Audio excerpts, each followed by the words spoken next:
Malaquías es el último de los profetas del Antiguo Testamento, y su mensaje es uno de advertencia, corrección y esperanza. En un tiempo en que el pueblo de Israel se había vuelto indiferente hacia Dios, Malaquías fue llamado a confrontar la corrupción religiosa, la falta de fe y la desobediencia a la ley. A través de sus palabras, Dios llama a su pueblo a arrepentirse y a restaurar la fidelidad en su adoración y conducta. Sin embargo, el libro de Malaquías no solo trae advertencias, también ofrece una promesa esperanzadora sobre la venida del mensajero que preparará el camino para el Señor, anticipando la llegada del Mesías. En este video, exploraremos el mensaje del profeta Malaquías, desde su llamado al arrepentimiento hasta la promesa de redención que marca el puente hacia el Nuevo Testamento. Acompáñanos en este viaje a través de las páginas de la Biblia para descubrir las lecciones y las profecías que Malaquías nos ofrece sobre la fidelidad, la justicia y el futuro glorioso que Dios tiene para su pueblo.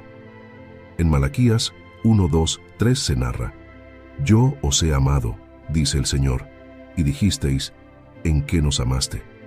¿No era Esaú hermano de Jacob?, dice el Señor. Y amé a Jacob, y a Esaú aborrecí». El libro de Malaquías comienza con una afirmación clara y contundente: Dios ha amado a Israel. Sin embargo, el pueblo de Israel está cuestionando este amor debido a las dificultades que han enfrentado tras su retorno del exilio. La primera palabra de Dios a través de Malaquías es una reafirmación de su amor por Israel, a pesar de las circunstancias difíciles por las que están atravesando. Dios recuerda al pueblo su elección de Jacob sobre Esaú, un acto que demuestra su gracia y fidelidad. Esta elección no fue por los méritos de Jacob, sino por el amor soberano de Dios. A través de esto, Dios está recordando a Israel que ellos son el pueblo escogido, que han recibido un amor y una gracia especial a lo largo de su historia. Sin embargo, el pueblo de Israel ha comenzado a dudar de ese amor y se ha alejado de la verdadera adoración, lo que lleva a la reprimenda que sigue en el resto del libro. La mención de Esaú, el hermano de Jacob, subraya que, aunque ambos hermanos compartían el mismo linaje, Dios escogió a Jacob y no a Esaú. Esto enfatiza que la relación especial de Dios con Israel no se debe a algo que ellos hayan hecho, sino a su amor y elección divina. En este contexto, Dios está recordando a Israel su fidelidad, invitándolos a reflexionar sobre su amor, que ha permanecido constante a lo largo del tiempo. Este pasaje nos invita a reflexionar sobre el amor incondicional de Dios. Israel, a pesar de haber recibido tanto, comenzó a dudar del amor de Dios cuando las cosas no salían como esperaban. Esta es una lección relevante para nosotros hoy. Muchas veces, cuando enfrentamos dificultades, podemos cuestionar el amor de Dios y olvidar su fidelidad en nuestras vidas. Dios nos recuerda que su amor es constante, incluso cuando no lo vemos o cuando nuestras circunstancias son difíciles. Así como escogió a Jacob y permaneció fiel a su promesa, Él también nos ha escogido en Cristo. Efesios 1:4 nos dice que Dios nos eligió antes de la fundación del mundo, lo que refleja su amor eterno y soberano por nosotros. No depende de nuestros méritos, sino de su gracia. La pregunta que Israel hace, ¿en qué nos amaste?, refleja una actitud que a menudo vemos en la humanidad, donde la gente cuestiona a Dios cuando las cosas no van bien. Sin embargo, Dios responde recordándoles su elección y amor pasado. Como creyentes, es importante que, en momentos de duda, miremos hacia atrás y recordemos cómo Dios nos ha amado y guiado a lo largo de nuestra vida. Este pasaje tiene profundas implicaciones para nuestra vida diaria como cristianos. Nos desafía a no dudar del amor de Dios, incluso en momentos de incertidumbre o sufrimiento. A menudo, cuando nuestras expectativas no se cumplen, podemos caer en la trampa de pensar que Dios nos ha olvidado. Sin embargo, la elección de Dios y su amor por nosotros es constante, no basado en nuestras circunstancias, sino en su carácter inmutable. Dios ha demostrado su amor hacia nosotros en Cristo, quien murió por nuestros pecados y nos redimió para siempre. Romanos 5:8. Cuando enfrentemos desafíos o momentos difíciles, debemos recordar este acto de amor supremo, la cruz, como el testimonio definitivo del amor de Dios por nosotros. Además, como pueblo escogido, estamos llamados a vivir en respuesta a ese amor, con gratitud, obediencia y confianza. La historia de Jacob y Esaú también nos enseña sobre la gracia de Dios. Jacob no merecía ser escogido, pero fue elegido por la pura gracia de Dios. De la misma manera, nosotros hemos sido llamados y escogidos no por nuestros méritos, sino por la gracia de Dios. Esta realidad debe llevarnos a una vida de humildad y agradecimiento, reconociendo que todo lo que somos y tenemos es resultado de la gracia de Dios. En Malaquías 1:6-8 se narra: El hijo honra al padre y el siervo a su señor. Si pues soy yo padre, ¿dónde está mi honra? Y si soy señor, ¿dónde está mi temor? Dice el Señor de los ejércitos a vosotros, oh sacerdotes, que menospreciáis mi nombre. Y decís: ¿en qué hemos menospreciado tu nombre? En que ofrecéis sobre mi altar pan inmundo. En esta segunda sección del libro de Malaquías, Dios dirige su atención a los sacerdotes de Israel, quienes han sido negligentes y deshonrados en su servicio. Los sacerdotes, quienes debían guiar al pueblo en la verdadera adoración, estaban ofreciendo sacrificios defectuosos, animales ciegos, cojos y enfermos, en lugar de las ofrendas puras y sin mancha que Dios requería. A través de Malaquías, Dios confronta esta falta de respeto, preguntando por qué no reciben la honra y reverencia que merece. Dios utiliza una comparación familiar para Israel. Si los hijos deben honrar a sus padres y los siervos deben respetar a sus amos, ¿por qué los sacerdotes no le dan a Dios la honra y el temor que Él merece? Al ofrecer sacrificios inadecuados, están menospreciando el nombre de Dios y tratándolo como si fuera un ser inferior. Peor aún, los sacerdotes ni siquiera parecen conscientes de la gravedad de su pecado, preguntando: ¿en qué hemos menospreciado tu nombre? La acusación de Dios es clara.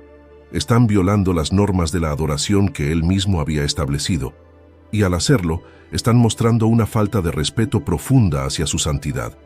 El pueblo, y especialmente los líderes espirituales, habían perdido el sentido del temor de Dios, y esto se refleja en su adoración superficial y en la falta de devoción verdadera. Este pasaje nos enseña sobre la importancia de la sinceridad y reverencia en nuestra adoración a Dios. Los sacrificios que los sacerdotes estaban ofreciendo no solo eran físicamente defectuosos, sino que también representaban un corazón que no estaba verdaderamente comprometido con Dios. La adoración a Dios no es simplemente un ritual o una obligación. Es un acto que debe venir del corazón, lleno de respeto, gratitud y temor reverente. Dios merece lo mejor de nosotros, no las obras o lo que sea conveniente. Así como los sacerdotes ofrecían lo peor de su ganado en lugar de lo mejor, nosotros también podemos caer en la trampa de darle a Dios lo que nos queda en lugar de lo mejor de nuestro tiempo, energía y devoción. Malaquías nos recuerda que la adoración superficial, sin compromiso, no es aceptable para Dios. Además, este pasaje revela la importancia del liderazgo espiritual. Los sacerdotes de Israel, quienes debían ser los ejemplos de devoción, fallaron en honrar a Dios correctamente, lo que afectó a todo el pueblo. Como líderes espirituales y como creyentes en general, estamos llamados a vivir con integridad y a guiar a otros hacia una verdadera adoración. Nuestra devoción y respeto por Dios deben reflejarse en todo lo que hacemos, y esto impacta tanto nuestras propias vidas como a aquellos que nos rodean. La deshonra en la adoración que vemos en Malaquías es una advertencia para nosotros hoy. A menudo podemos caer en la rutina de nuestra adoración, cumpliendo con los requisitos mínimos sin realmente entregar nuestro corazón a Dios. Este pasaje nos desafía a examinar nuestra actitud hacia la adoración. ¿Estamos dando a Dios lo mejor de nosotros o simplemente lo que nos sobra? Jesús habló de este mismo problema en Mateo 15:8. Este pueblo de labios me honra, mas su corazón está lejos de mí. La verdadera adoración va mucho más allá de los rituales externos. Se trata de una entrega genuina y una relación sincera con Dios. Debemos acercarnos a Dios con un corazón humilde y devoto, sabiendo que Él es digno de lo mejor de nuestra adoración y servicio. Además, debemos considerar lo que ofrecemos a Dios en todas las áreas de nuestras vidas, no solo en el contexto de la adoración congregacional, sino en nuestras acciones diarias.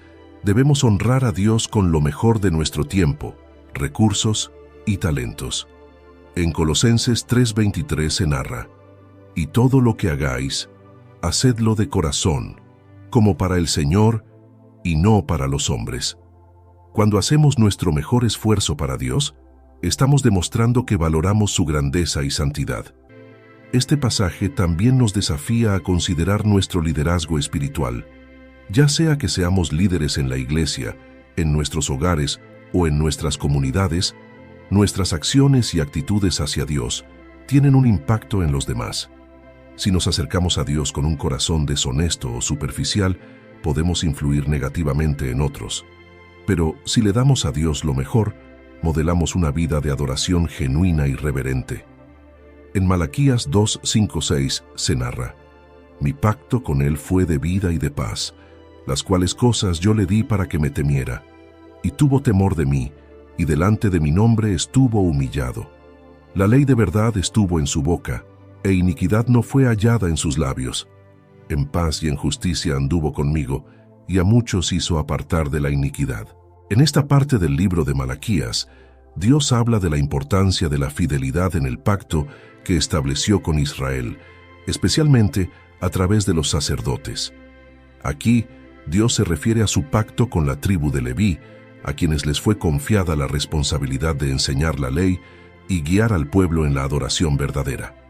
Los levitas tenían un rol crucial en el mantenimiento del orden espiritual y en la enseñanza de la justicia.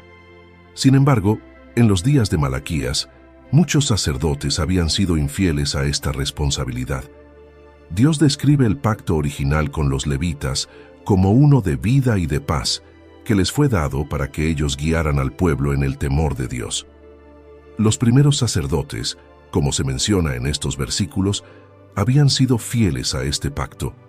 Hablaron la verdad, caminaron en justicia y ayudaron a apartar al pueblo de la iniquidad.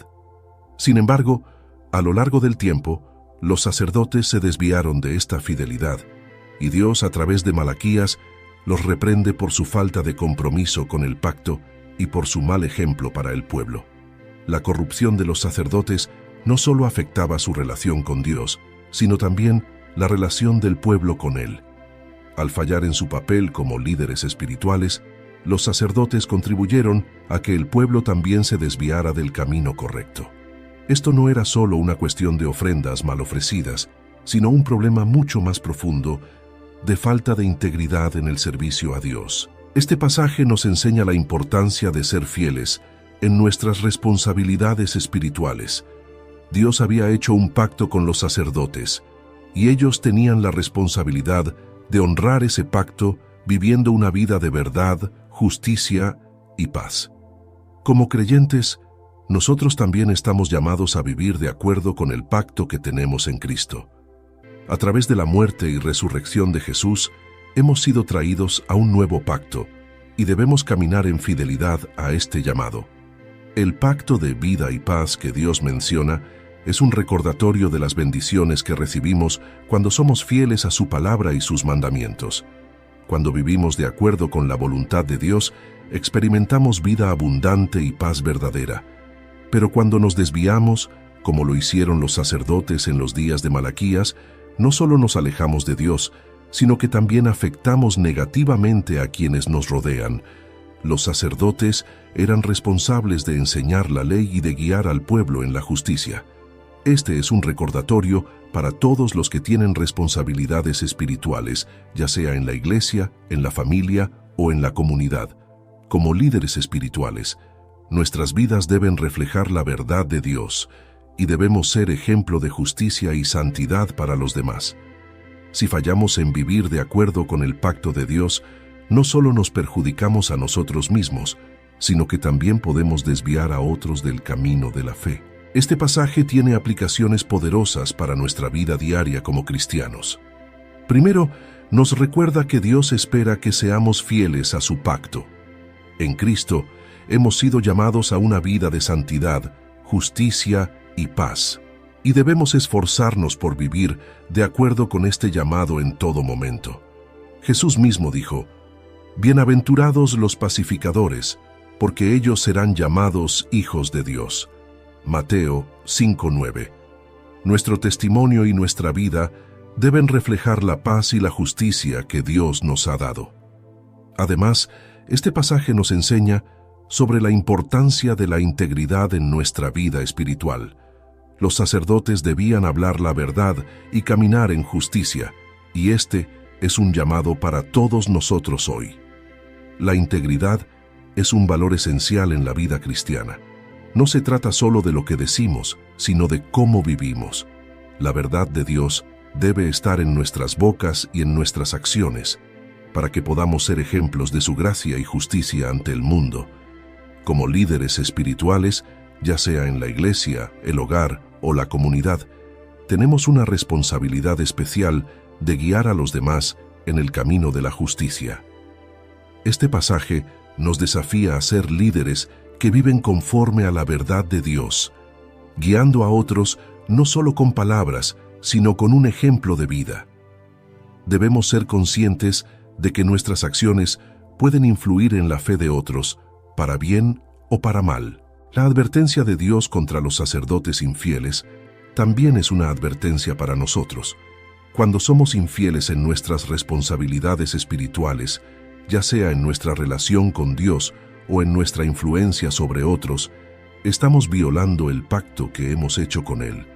Pero Dios, en su misericordia, nos llama al arrepentimiento y a la restauración, para que podamos volver a caminar en la verdad y en la justicia que Él nos ha dado. En Malaquías 2, 14, 16 se narra: «Mas diréis, ¿por qué? Porque el Señor ha atestiguado entre ti y la mujer de tu juventud, contra la cual has sido desleal, siendo ella tu compañera y la mujer de tu pacto. Porque el Señor Dios de Israel ha dicho que Él aborrece el repudio, y al que cubre de iniquidad su vestido, dice el Señor de los ejércitos: guardaos pues en vuestro espíritu, y no seáis desleales». En esta parte del libro de Malaquías, Dios aborda directamente el problema de la infidelidad matrimonial y la traición social. Dios le reprocha al pueblo, especialmente a los hombres, su infidelidad hacia sus esposas, con quienes habían hecho un pacto en su juventud. Esta traición no solo es un acto de injusticia hacia sus esposas, sino que también refleja una traición al pacto de Dios. En los días de Malaquías, el repudio de esposas y el divorcio injustificado se habían vuelto comunes. Los hombres estaban abandonando a sus esposas para casarse con mujeres más jóvenes o extranjeras, traicionando el pacto matrimonial. Dios deja claro que Él aborrece el repudio, divorcio, y llama a su pueblo a ser fieles tanto en sus relaciones matrimoniales como en sus compromisos sociales. El matrimonio no es solo un contrato entre dos personas, es un pacto ante Dios. Malaquías subraya que Dios es testigo del pacto matrimonial, lo que le da un peso especial a la fidelidad dentro del matrimonio. Al ser infieles a sus esposas, los hombres no solo estaban violando su compromiso con ellas, sino que también estaban violando su compromiso con Dios. Este pasaje toca una verdad profunda sobre la santidad del matrimonio y la fidelidad en todas nuestras relaciones. En el diseño de Dios, el matrimonio es un pacto sagrado, un reflejo de su pacto con su pueblo. Al ser fieles en nuestros matrimonios, estamos reflejando la fidelidad de Dios hacia nosotros. Pero cuando somos infieles, no solo estamos hiriendo a nuestra pareja, sino que también estamos violando nuestra relación con Dios. La infidelidad en el matrimonio, ya sea emocional o física, no es solo una traición personal, sino una traición al pacto que Dios ha establecido. Dios aborrece el repudio porque ataca la base misma de la relación de pacto. El matrimonio es una institución creada por Dios para reflejar su amor y compromiso con su pueblo. Y cualquier traición a ese pacto es una afrenta a su diseño. Además del matrimonio, este pasaje también se refiere a la infidelidad social y comunitaria. Dios nos llama a ser personas de pacto, no solo en nuestras relaciones matrimoniales, sino también en nuestras relaciones con los demás. Debemos ser fieles en nuestras promesas, honestos en nuestros tratos y justos en nuestras acciones. La infidelidad en cualquiera de estas áreas afecta nuestra relación con Dios. Este pasaje tiene aplicaciones profundas para nuestras vidas como cristianos. Primero, nos llama a ser fieles en nuestros matrimonios. El matrimonio es un pacto sagrado, y como creyentes estamos llamados a reflejar la fidelidad de Dios en nuestras relaciones matrimoniales. Debemos amar a nuestros cónyuges con el mismo amor sacrificial y comprometido que Cristo mostró hacia su iglesia. Efesios 5:25. En un mundo donde la infidelidad y el divorcio son cada vez más comunes, este pasaje nos desafía a ser diferentes, a luchar por la fidelidad y la restauración en nuestras relaciones matrimoniales. La solución a los problemas en el matrimonio no es el repudio o el abandono, sino la restauración y la renovación del pacto. Dios aborrece el repudio porque destruye el propósito del matrimonio, que es reflejar su amor inquebrantable hacia nosotros. Además, debemos ser fieles no solo en nuestros matrimonios, sino también en nuestras relaciones sociales y comunitarias. Malaquías nos enseña que Dios es testigo de nuestras acciones y debemos ser personas de integridad en todas nuestras relaciones. Cuando hacemos promesas, ya sea en el trabajo, en la iglesia o en la comunidad, debemos cumplirlas. La fidelidad en las relaciones humanas es un reflejo de nuestra fidelidad a Dios. Dios también nos llama a cuidar nuestro espíritu. La infidelidad y la traición a menudo comienzan en el corazón antes de manifestarse en acciones.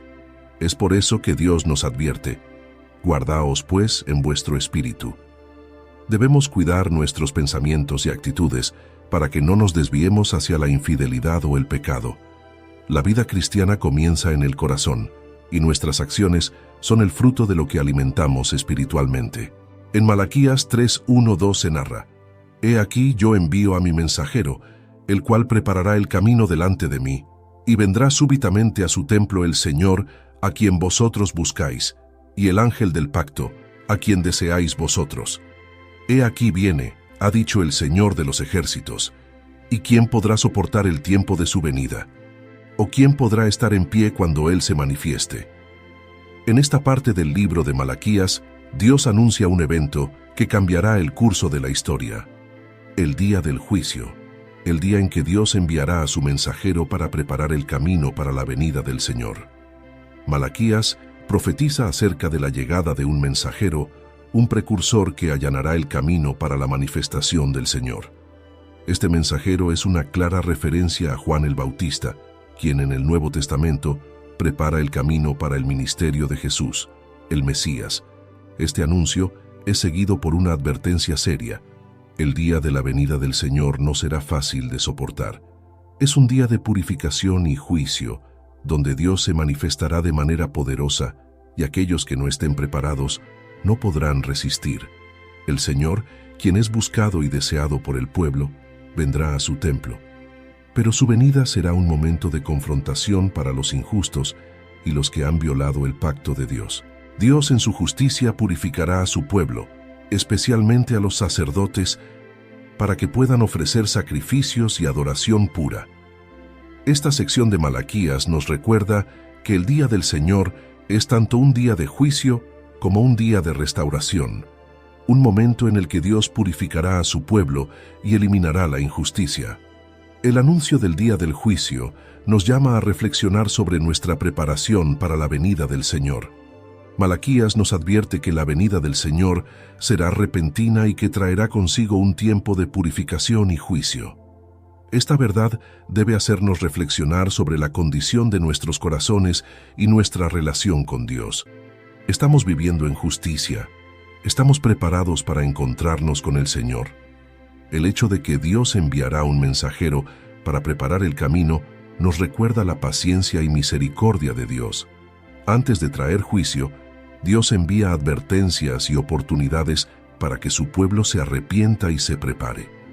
Este mensajero, identificado en el Nuevo Testamento como Juan el Bautista, llama al arrepentimiento y a la restauración antes de la venida de Jesús. Esta misma invitación sigue siendo válida para nosotros hoy. El día del juicio también es un recordatorio de que Dios no tolerará la injusticia y el pecado indefinidamente. Hay un tiempo señalado para la purificación, y aquellos que continúan en el pecado enfrentarán el juicio de Dios. Sin embargo, para los que buscan la justicia y el arrepentimiento, este día del Señor será un tiempo de restauración y renovación. Para los cristianos, este pasaje tiene implicaciones profundas. En primer lugar, nos recuerda la importancia de vivir con la expectativa del regreso de Cristo. Aunque Malaquías profetiza acerca de la primera venida de Cristo, esta advertencia se extiende también a su segunda venida. Como creyentes, debemos vivir de manera que estemos preparados para su regreso, manteniendo nuestros corazones y nuestras vidas en línea con su voluntad. El mensajero que prepara el camino nos recuerda que Dios siempre llama a su pueblo al arrepentimiento antes de traer juicio. Juan el Bautista predicó el arrepentimiento para la remisión de pecados, preparando al pueblo para la llegada de Jesús. Marcos 1:4. Hoy, el Espíritu Santo nos llama continuamente a evaluar nuestras vidas, arrepentirnos de nuestros pecados y volver a Dios en adoración pura y sincera. Este pasaje también nos desafía a considerar cómo estamos viviendo nuestras vidas en cuanto a la justicia y la santidad. Malaquías pregunta: ¿quién podrá soportar el tiempo de su venida? Esto nos invita a una reflexión profunda. ¿Estamos listos para el regreso de Jesús?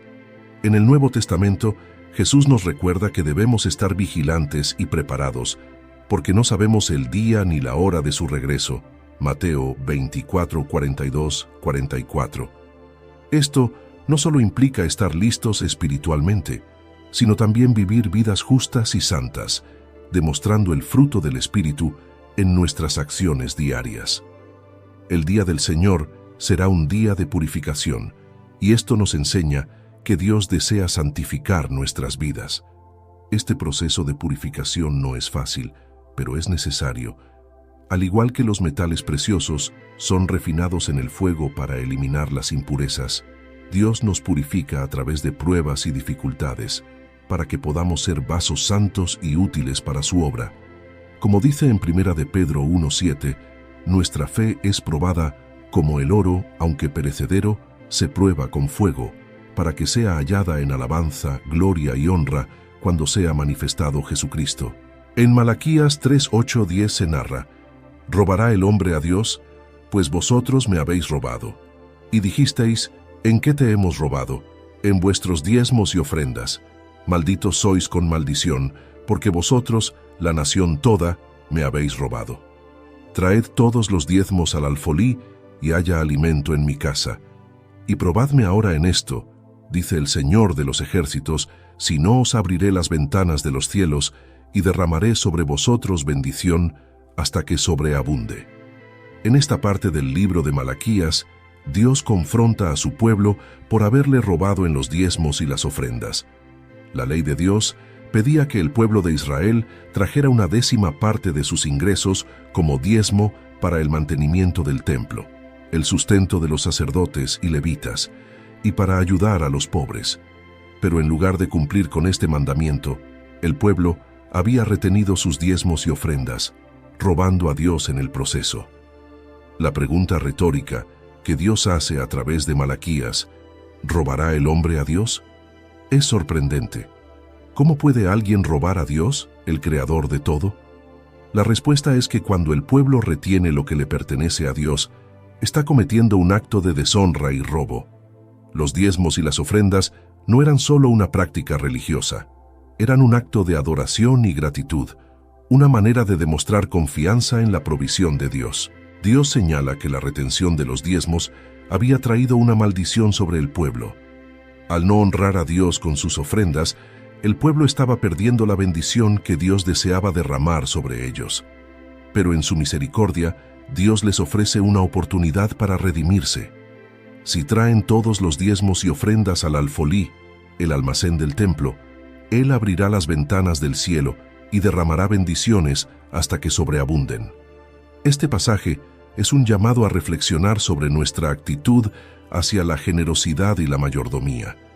Los diezmos y ofrendas eran una manera de mostrar gratitud y confianza en Dios, reconociendo que todo lo que tenemos proviene de Él.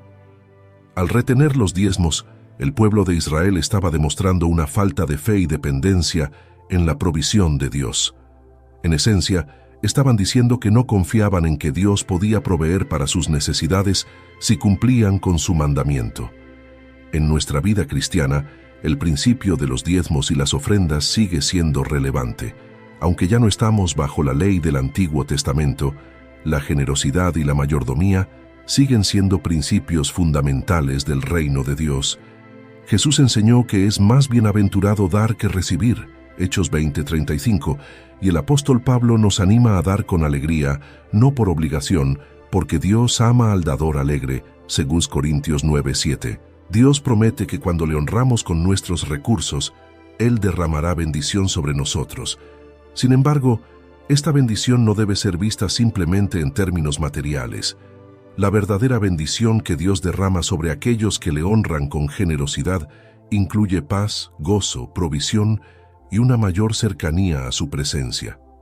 Cuando confiamos en Dios con nuestras finanzas, estamos demostrando que reconocemos su señorío sobre todo en nuestras vidas. Para nosotros hoy, este pasaje nos desafía a considerar nuestra actitud hacia la mayordomía de los recursos que Dios nos ha dado.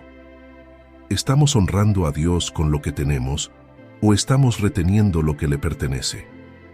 A menudo, la retención de los diezmos y ofrendas puede ser una señal de que no confiamos completamente en que Dios puede suplir nuestras necesidades.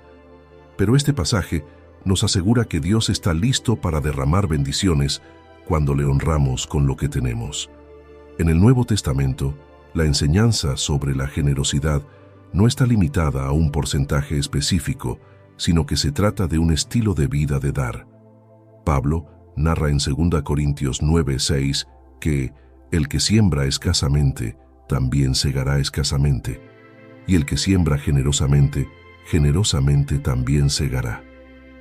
El principio aquí es que nuestra generosidad refleja nuestra fe y confianza en Dios. Cuanto más damos, más abrimos nuestras vidas para recibir su bendición. Además, este pasaje nos recuerda que nuestros recursos no son solo para nosotros mismos. Los diezmos y ofrendas no solo eran para el templo y los sacerdotes, sino también para ayudar a los necesitados. La generosidad es un reflejo del corazón de Dios, quien cuida de los pobres y oprimidos. Como seguidores de Cristo, estamos llamados a ser generosos con los recursos que Dios nos ha dado, no solo para apoyar la obra del ministerio, sino también para bendecir a aquellos que están en necesidad. Otra aplicación importante es el llamado de Dios a probarle en esto. Es uno de los pocos lugares en la Biblia donde Dios invita a su pueblo a ponerle a prueba. Él promete que si somos fieles en dar, Él abrirá las ventanas del cielo y derramará bendiciones hasta que sobreabunden. Esto no significa que debamos dar con la expectativa de recibir más en retorno, sino que es una promesa de que Dios siempre será fiel en proveer para nuestras necesidades cuando le ponemos en primer lugar. En Malaquías 3:16 se narra: Entonces los que temían al Señor hablaron cada uno a su compañero, y el Señor escuchó y oyó, y fue escrito un libro de memoria delante de Él para los que temen al Señor y para los que piensan en su nombre. En esta sección del libro de Malaquías, después de una serie de advertencias y reproches dirigidos al pueblo, encontramos una pausa importante. Dios reconoce a un grupo específico de personas, aquellos que temen al Señor y piensan en su nombre. Mientras muchos en Israel habían fallado en honrar a Dios, había un remanente fiel que todavía temía al Señor y hablaba de su grandeza entre ellos. Este grupo de personas es distinto del resto de la nación, porque, a pesar de las dificultades y de la infidelidad generalizada, ellos permanecen fieles a Dios. Dios escucha las conversaciones de estos fieles y como resultado de su devoción, manda que se escriba un libro de memoria delante de Él. Este libro es una especie de registro celestial, un testimonio de que Dios está observando y valorando la fidelidad de aquellos que lo honran, incluso en tiempos difíciles. Este concepto del libro de memoria es poderoso. Nos recuerda que Dios no solo está atento a nuestras acciones, sino también a nuestras conversaciones y pensamientos. El hecho de que se mencione que Dios escucha y oye lo que se habla entre los que temen a su nombre, destaca que incluso las palabras y actitudes que mantenemos entre nosotros tienen importancia para Dios. Este libro de memoria es una garantía de que Dios no olvida a los fieles, sino que los recompensa por su lealtad y devoción. Este pasaje resalta la importancia del temor reverente a Dios y la relación comunitaria entre los creyentes. A menudo, cuando la mayoría se desvía de los caminos de Dios, o cuando parece que la fe se está apagando en la sociedad, es fácil caer en el desánimo. Sin embargo, este pasaje nos anima al mostrarnos que Dios siempre tiene un remanente de personas fieles, y Él escucha cuando se animan mutuamente en su nombre. El temor del Señor, en este contexto, no se refiere a un miedo aterrador, sino a una profunda reverencia, respeto y amor por Dios. Aquellos que temen al Señor son aquellos que le obedecen, le buscan sinceramente y permanecen fieles en sus pensamientos y acciones, incluso cuando otros alrededor de ellos no lo hacen. Este remanente es honrado porque no se deja influenciar por la corrupción o la indiferencia espiritual de los demás. El libro de memoria también es un recordatorio de que Dios toma nota de cada acto de fidelidad, por pequeño que sea. Esto es una gran fuente de aliento para todos los creyentes. Aunque nuestras acciones de devoción y obediencia puedan pasar desapercibidas por el mundo, Dios las ve y las recuerda. Él no se olvida de aquellos que le son fieles, y nuestras vidas, pensamientos y palabras están siempre delante de Él. Para los cristianos de hoy, este pasaje tiene una aplicación muy profunda. En primer lugar, nos desafía a vivir con un sentido del temor reverente hacia Dios en todo momento. Esto implica vivir con una conciencia continua de su presencia, no solo en lo que hacemos, sino en lo que decimos y pensamos. Dios valora no solo nuestras acciones externas, sino también el estado de nuestro corazón. Además, este pasaje nos invita a cultivar relaciones significativas con otros creyentes. Los que temían al Señor en este pasaje hablaban entre sí, lo que sugiere que se animaban mutuamente en su fe. Esto es crucial para nosotros hoy, ya que vivir en una sociedad donde la fidelidad a Dios puede parecer menospreciada o ignorada, el apoyo mutuo entre los creyentes es vital. En Hebreos 10, 24-25 se narra: considerarnos unos a otros para estimularnos al amor y a las buenas obras, sin dejar de congregarnos y animarnos mutuamente. El concepto del libro de memoria también nos motiva a seguir siendo fieles, incluso cuando no recibimos reconocimiento o recompensa inmediata. Dios ve nuestras acciones y nuestras palabras, y todo lo que hacemos para su gloria tiene un valor eterno. Jesús enseñó este mismo principio cuando dijo que incluso un vaso de agua dado en su nombre no quedaría sin recompensa. Mateo 10:42. Cada acto de fidelidad cuenta para Dios, y Él tiene un registro eterno de nuestras vidas de servicio y devoción. Otra aplicación importante es la idea de que nuestras palabras importan. En un mundo donde la crítica, el chisme y las conversaciones vacías son comunes, este pasaje nos recuerda que nuestras palabras deben reflejar nuestra reverencia por Dios. Debemos usar nuestras palabras para edificar a otros, para compartir la verdad de Dios y para animarnos mutuamente en la fe. Debemos recordar que el libro de memoria es un símbolo de la recompensa futura que Dios tiene preparada para aquellos que le son fieles. Esta es una imagen del juicio final, donde los nombres de los que han temido al Señor serán reconocidos y honrados. Esto nos da una gran esperanza y nos motiva a perseverar en la fe, sabiendo que nuestro servicio a Dios no es en vano. En Malaquías 4:1-2 se narra: porque he aquí, viene el día ardiente como un horno, y todos los soberbios y todos los que hacen maldad serán estopa. Aquel día que vendrá los abrazará, ha dicho el Señor de los ejércitos, y no les dejará ni raíz ni rama. Mas a vosotros, los que teméis mi nombre, nacerá el sol de justicia, y en sus alas traerá salvación, y saldréis y saltaréis como becerros de la manada. El libro de Malaquías culmina con una poderosa profecía acerca del día del Señor, un día en que Dios traerá juicio sobre los malvados y bendición sobre los justos. Este día es descrito como un momento de purificación y justicia. Para aquellos que han vivido en la soberbia y el pecado, será un día de juicio severo, como un horno ardiente que consume todo lo que no es puro. Los malvados, comparados con la estopa, material inflamable, serán destruidos por completo. Sin embargo, para aquellos que han temido al Señor y honrado su nombre, este día traerá liberación y restauración. Dios promete que el sol de justicia nacerá, trayendo consigo sanidad y alegría. Esta es una imagen de esperanza y renovación.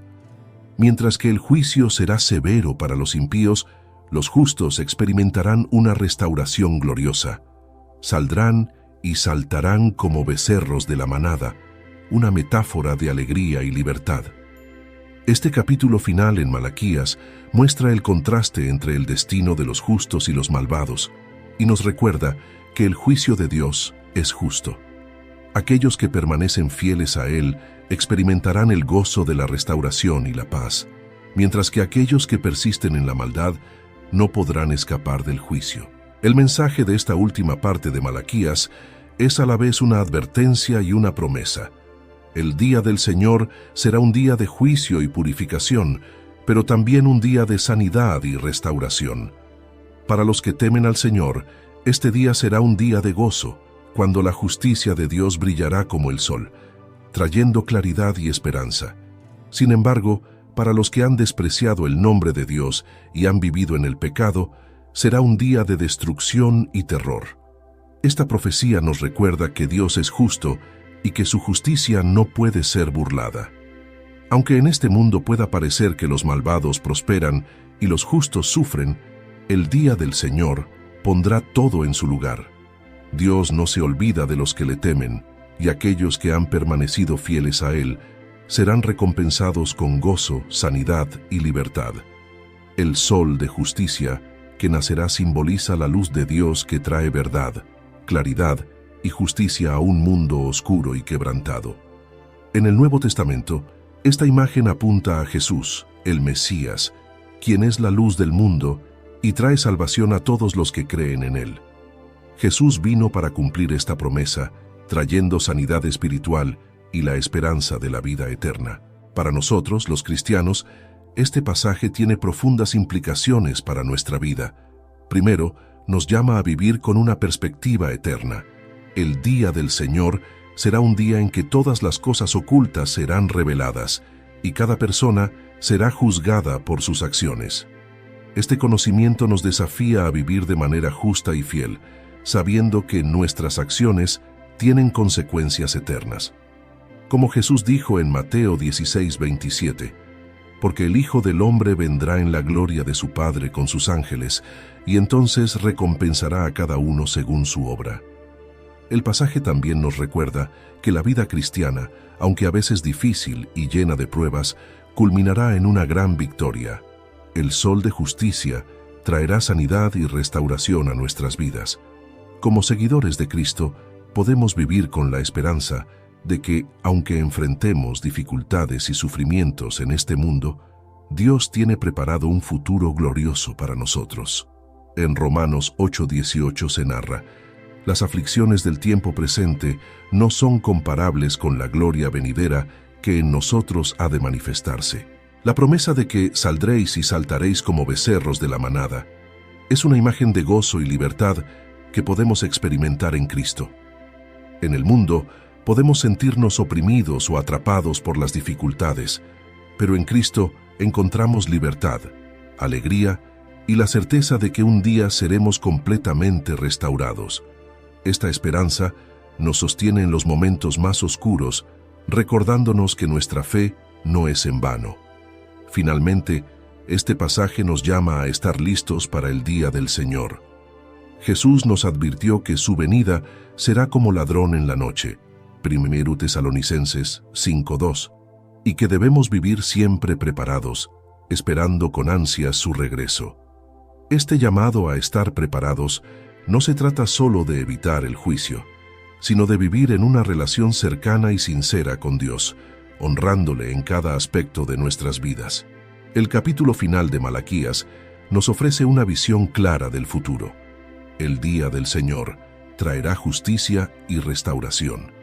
Para los que temen al Señor, será un día de sanidad, libertad y gozo.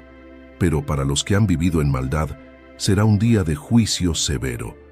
Este pasaje nos desafía a vivir con una perspectiva eterna, recordando que nuestras acciones tienen consecuencias, y nos anima a mantener nuestra esperanza en las promesas de Dios. Como cristianos, vivimos con la certeza de que en Cristo experimentaremos la sanidad y restauración prometida.